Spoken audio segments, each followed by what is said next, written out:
Ayun na guys, lalagyan ko pa ng bala. Kasi nadudulog kaya ako papulit-palit. Ayan guys. Ito naman bala. Ay, guys, guys, naputol. Wait lang. Ayun guys, tapos nakikita ko sa lalagyan. Tapos, pag yung asa box na karton, marami akong laruan doon guys.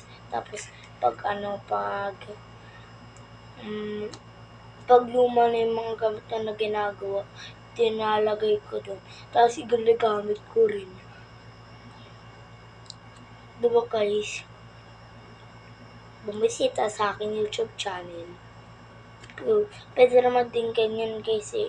Babarili ko na. Ganun. Pwede din ganun guys.